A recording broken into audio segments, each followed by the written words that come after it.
मुझे मेरे बैल नए लेकर आए, उनको टेस्टिंग करने के लिए जाना है। मैंने खेत खरीदा है, मुझे खेत को देखने के लिए जाना है। मुझे हल जोतने के लिए जाना है, मुझे कुआं देखने के लिए जाना है। तरह तरह के बहानों के साथ में उन्होंने तरह तरह के काम बता दिए, लेकिन विवाह भोज में कोई नहीं आया।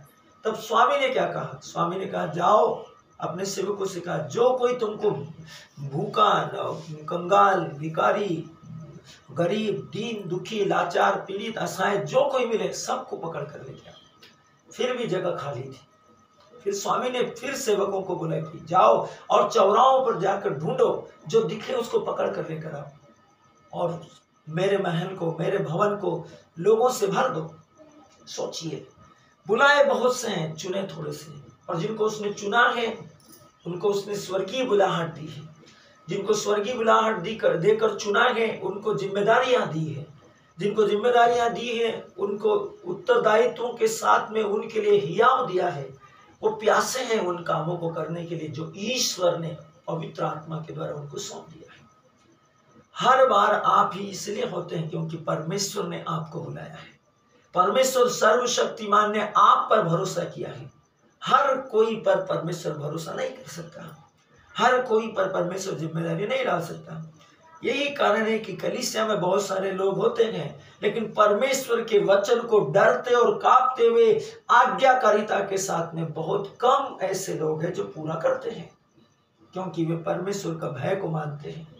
वे परमेश्वर की आज्ञाओं के अनुसार जीवन जीते हैं। वे परमेश्वर की अभिलाषा के अनुसार जीवन जीने में अपना गौरव समझते हैं, उनको आनंद मिलता है। और यही कारण है कि परमेश्वर का वचन कहता है, सर्वशक्तिमान का वचन कहता है, प्रभु जो करता है ठीक ही करता है, प्रेम से करता है और भले के लिए करता है। क्योंकि हम परमेश्वर के अनुसार काम करते हैं, हम उसकी योग्यता के अनुसार। हम उन 10,000 लोग नहीं हैं जो अविश्वास से चर्च में आते हैं। हम उस एक व्यक्ति हैं जो विश्वास से चर्च में आता है, जो लाखों लोगों के जीवन में उनके जिंदगियों को बदलने की अकेली एक हैसियत रखता है। हम वो विश्वासी हैं, आत्मा और सच्चाई से परमेश्वर के साथ विश्वास और भरोसेमंद। इसलिए परमेश्वर ने आपको जवाबदारी दी है। जब आज आप वास्तविक संग्रहता को सुनेंगे, आपको आज का इस उद्देश्य को समझ में आ जाएगा, क्यों हम यहाँ पर हैं। हमें अनुनय, विनय, विनती, प्रार्थना और आराधना के साथ नेता और अधिकारियों के लिए प्रार्थना करना क्यों है जरूरी है। क्यों हमको परमेश्वर ने कहा है कि सब समय सभी मनुष्य नेता और अधिकारियों के लिए प्रार्थना करो। सोचिए मेरे प्रियो, आप उस अधिकार को, उस आधिपत्य को, उस समय को, वर्तमान समय को, आने वाले समय को, बीते हुए समय को और इस समय में जो चल रहा है, इसको आप जानते हैं।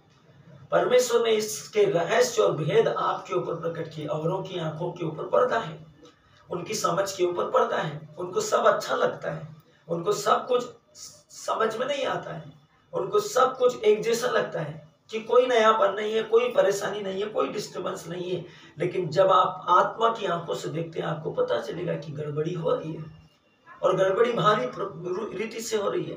बाइबल में, परमेश्वर के वचन में हमें सिखाया गया है, ये घड़ी नींद से जागने की है, जबकि चारों ओर अंधकार का साम्राज्य है।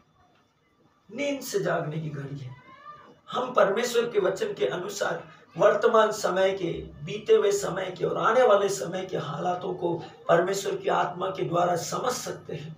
उसके द्वारा उसके रहस्य, भेद और अंतर ज्ञान को के अंतर को समझ सकते हैं, उसको जान सकते हैं, उसकी कल्पना कर सकते हैं। क्यों? क्योंकि परमेश्वर ने हमें उसकी समझ की आत्मा प्रदान की है। Glory to God. परमेश्वर महान है, परमेश्वर सर्वशक्तिमान है, परमेश्वर सर्वोच्च ईश्वर है। इसलिए जैसे वचन में लिखा है कि बुलाए बहुत है, चुने हुए थोड़े हैं, विवाह भोज के दृष्टांत बहुत स्पष्ट रीति से बताता है। मेरे प्रिय, परमेश्वर सर्वशक्तिमान का वचन, जब हम उस वचन को देखते हैं जहां पर स्वामी ने विदेश जाते समय अपने सेवकों को बुलाया और उनकी योग्यताओं के अनुसार उनमें अपनी संपत्ति को बांट दिया, और उसने उनसे बोल के उनसे अपनी संपत्ति को उनकी योग्यता के अनुसार बांट कर चला गया, विदेश चला गया।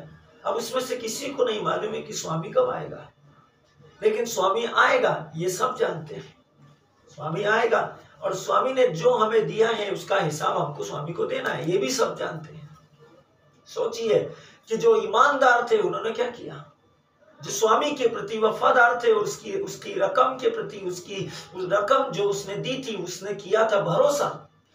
उसका अर्थ है कि उसने उन पर भरोसा किया।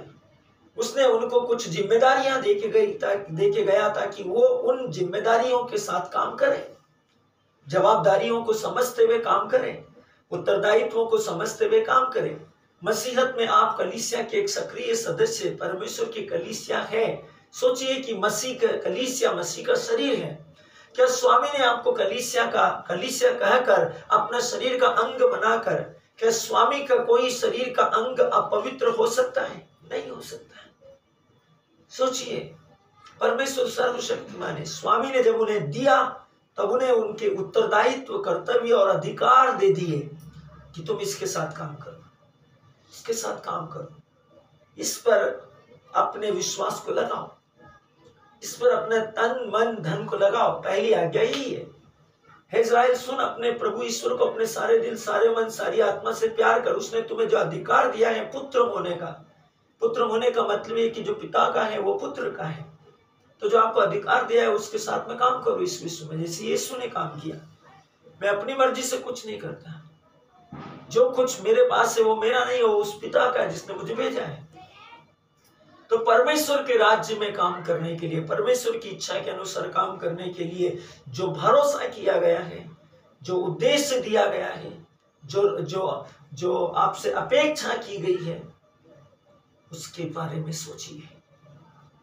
अपेक्षा ये नहीं है कि आप सिर्फ अपना परिवार चलाएं, अपेक्षा ये नहीं है कि आप सिर्फ अपने जीवन को देखें, अपेक्षा यह नहीं है कि सिर्फ आप अपने उत्तरदायित्वों के साथ अपने बच्चों और अपने रिश्तेदारों और संबंधियों के बारे में सोचें।